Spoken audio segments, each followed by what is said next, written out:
وذلك للوقوف على حقيقة ما نشرته وسائل الإعلام في 24 من ديسمبر عام 2015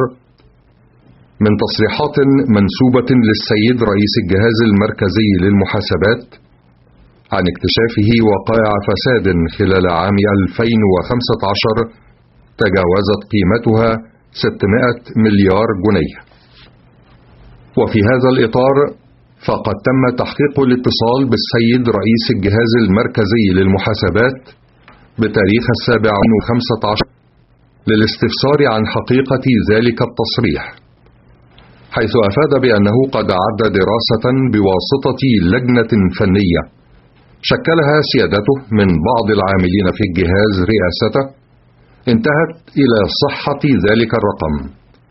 وأنه يتضمن الفترة من عام 2012 حتى عام 2015، وقام بإرسال نسخة من هذه الدراسة إلى اللجنة تحت عنوان دراسة عن تحليل تكاليف الفساد بالتطبيق على بعض القطاعات في مصر، وذلك دون الإشارة للمدى الزمني للدراسة. وفي ضوء هذه المدخلات وبالاستعانة بعدد من الأساتذة والخبراء في علوم المحاسبة والاقتصاد والإحصاء، والذين انضم إليهم عدد من السادة الأعضاء من داخل الجهاز المركزي للمحاسبات، فقد مارست اللجنة عملها على مدار 14 يوما، وانتهت من تقريرها الذي بات ملكا للرأي العام الذي يطلب استجلاء الحقيقة وإزالة أي لبس أو غموض شاب تلك التصريحات. ويمكن إجمال تقرير اللجنة في 5 بنود أساسية تصف وتحلل معترى تلك التصريحات وما شابه هذه الدراسة من قصور على النحو التالي: أولا، التضليل والتضخيم في حجم وقيمة ما سمي بالفساد، وذلك بتكوين وتجميع بعض الأرقام أكثر من مرة وتحت مسميات عدة في أكثر من موضع. وامتدادا لأسلوب التضليل والتضخيم تم احتساب مبلغ 174 مليار جنيه تمثل تعديات بمدينة السادات كأموال مهدرة على الدولة، على الرغم من إثبات إزالة أجهزة الدولة لتلك التعديات بالكامل عام 2015. ثانيا، فقدان المصداقية حينما يتم ترتيب وتجميع مفتعل لوقائع حدثت منذ عشرات السنوات وإثبات استمرارها دون تصويب كذريعة لإدراجها المغرض ضمن عام 2015. وكمثال صارخ على ذلك تضمين واقعة التعدي على أراضي الأوقاف منذ عشرينيات القرن الماضي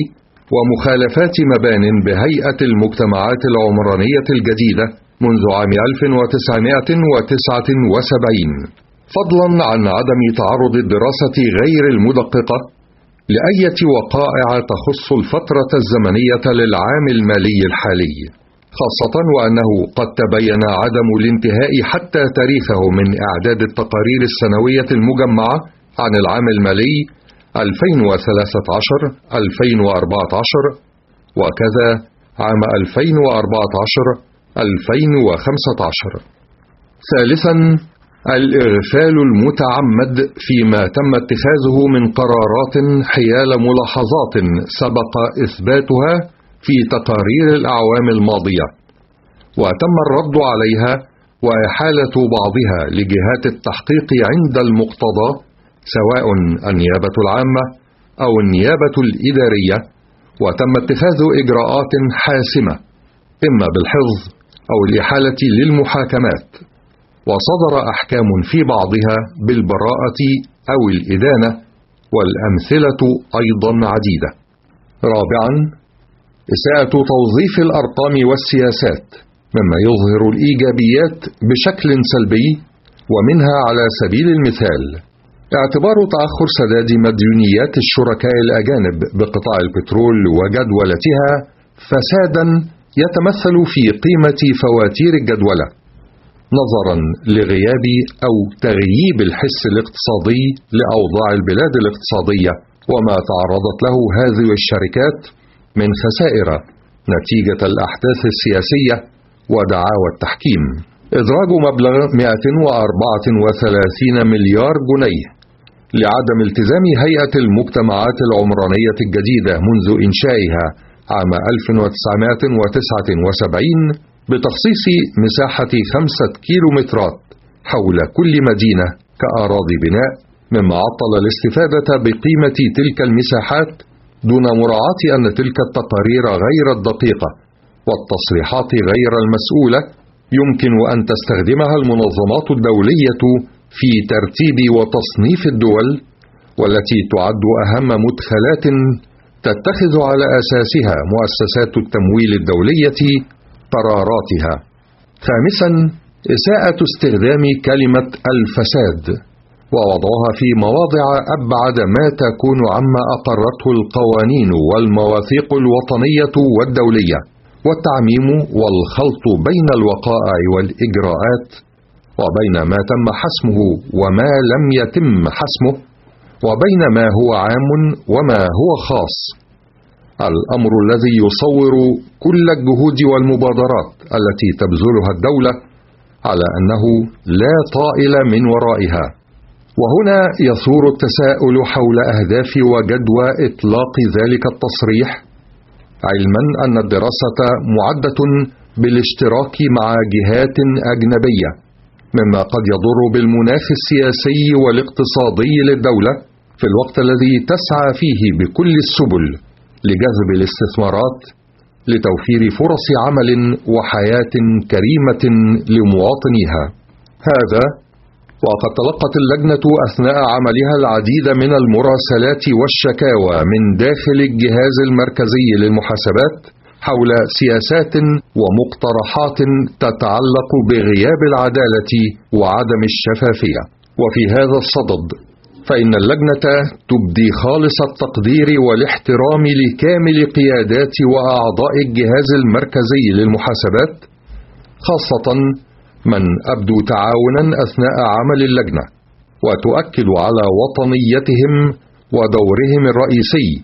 في ضبط وتصويب الأداء المالي لكافة قطاعات الدولة، والذي يمارسونه بكل كفاءة واقتدار. وترتيبا على ما سبق، وبعرض التقرير التفصيلي على السيد رئيس الجمهورية، وافق سيادته على الآتي: أولا، إرسال تقرير اللجنة إلى السيد رئيس مجلس النواب. ثانيا، تكليف اللجنة الوطنية لمكافحة الفساد برئاسة السيد رئيس مجلس الوزراء، والتي تضم كافة الجهات المعنية، بمراجعة كافة البنود التي شملتها الدراسة محل الفحص تفصيلا، والتأكد من اتخاذ الإجراءات القانونية في كل واقعة. ويبقى القول: الكلمة مسؤولية، والمحاسبة واجبة، والمعرفة من حق الشعب. حضرات السادة المشاهدين، تابع